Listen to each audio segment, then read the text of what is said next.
Hello students, in the last topic we have talked about the types of chemical reactions. In this topic we are going to study about another important topic, that is balancing and unbalanced chemical equation. This plays a major role in this chapter. Many of you are not aware with the balancing part of the chemical equation which we are going to study today. Pay attention properly. This video will make the balancing very easy task for you. Now, when you write an equation for a chemical reaction, the two sides of the equation should be balanced. Many of you are not aware with this. How to balance the chemical equation? Whenever we are writing the reactant part and the product part, both of them should be balanced. That is, you need the same number of each kind of element on both sides. Whether you are talking about the reactant or the product, both of them should have the same number of elements.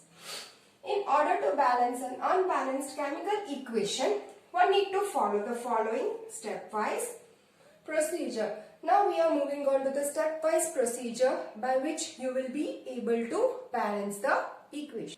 Moving on to the stepwise procedure of how to balance an unbalanced equation. Children, the first step is to write the unbalanced equation.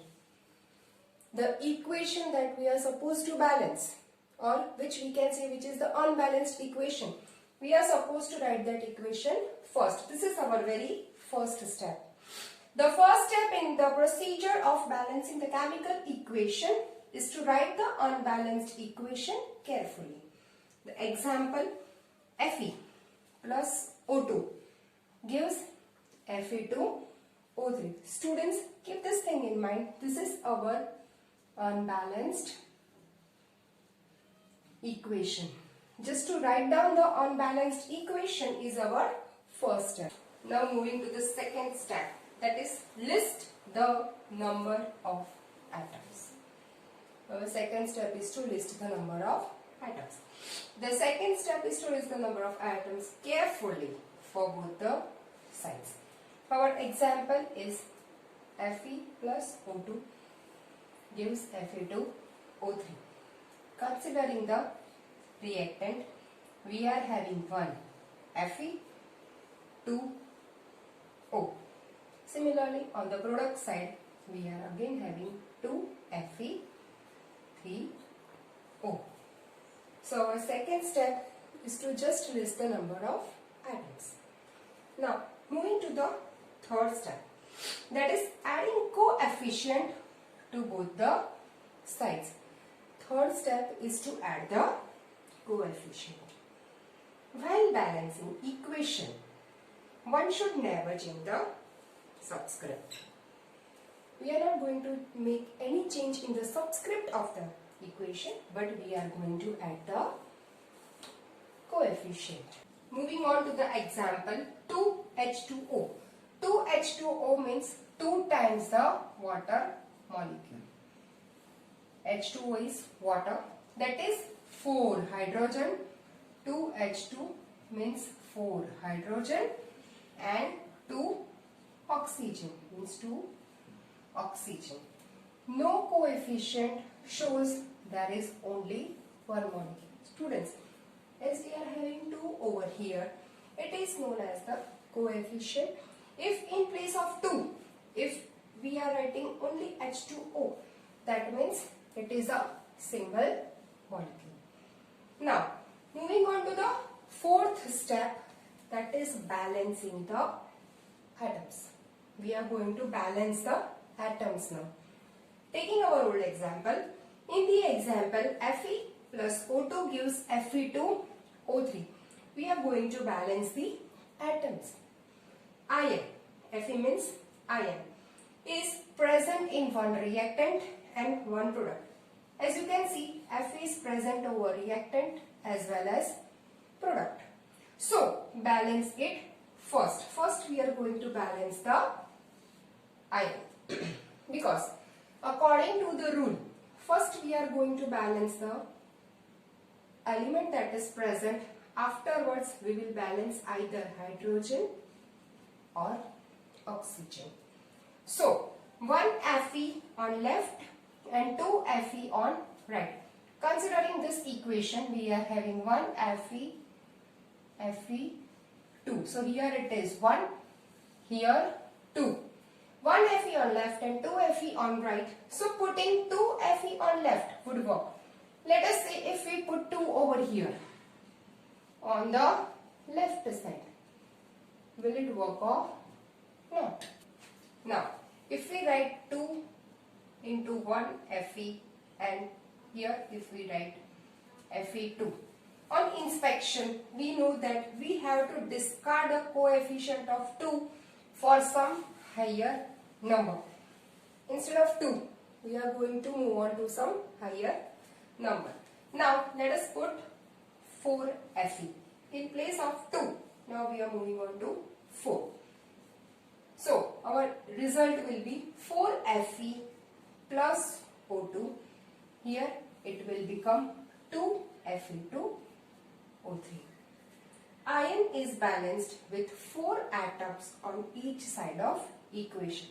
Here also when we consider we are having 4, here 4. So iron is balanced. Our fifth step is to balance oxygen. The fourth step was to balance the atoms. Now we are going to balance oxygen. When balancing chemical equation, the last step is to add coefficient to oxygen atom as per our example, or in other examples we can also go with hydrogen. So it is either oxygen or hydrogen atoms. In our example, if we are moving on with 2O2, it forms 4 atoms of oxygen. But we have 6 atoms on the product side. So what we will do? We will add 3 over here, which will result in 6 atoms of oxygen on the product side. So our final equation will be 4 Fe plus 3 O2 forms 2 Fe2O3. Clear, students? Here we have balanced Fe as 4 Fe on the reactant side, forming 2 Fe2 on the product side.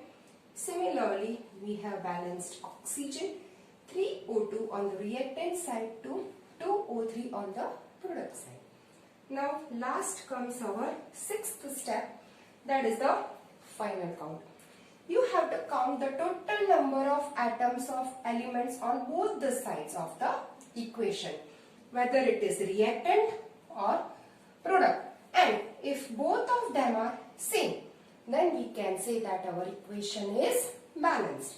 Considering this equation, 4 Fe, 3 O2, 2 O3 means 4 Fe and 6 O. So our equation is balanced. By following these 6 steps, we can easily balance a chemical equation. Moving on to the last topic of our chapter, that is effects of oxidation reactions in everyday life. We are very well clear with balancing the equation. Now we are moving to the effects that are caused by the oxidation reaction in our everyday life. The first effect caused by oxidation reaction is corrosion. The process of slow conversion of metal into their undesirable compound. A metal, which is a useful thing, is converted to something which is undesirable, which becomes less useful to us by the action of moisture, water, acid and air. Which factors are affecting? Moisture, water, acids and air is known as corrosion. So the action of these things makes the metal into undesirable compound. Such is known as corrosion. Example, the damages that is caused to the bridges, ships, etc. is known as corrosion, by which the metal is being damaged. Second is the rusting. when iron and iron particles are exposed to atmosphere. When iron comes in contact with the atmosphere, it is being attacked by oxygen and moisture of air. The oxygen and moisture which is present in air is being affecting the iron. It forms a reddish brown layer on the outer surface of iron. It is forming a reddish brown layer. That reddish brown layer is known as rust. Corrosion of iron, basically, or we can say specially, when iron is being corroded, the process is said to be rusting. The third is rancidity. First is corrosion, second is rusting, third is rancidity.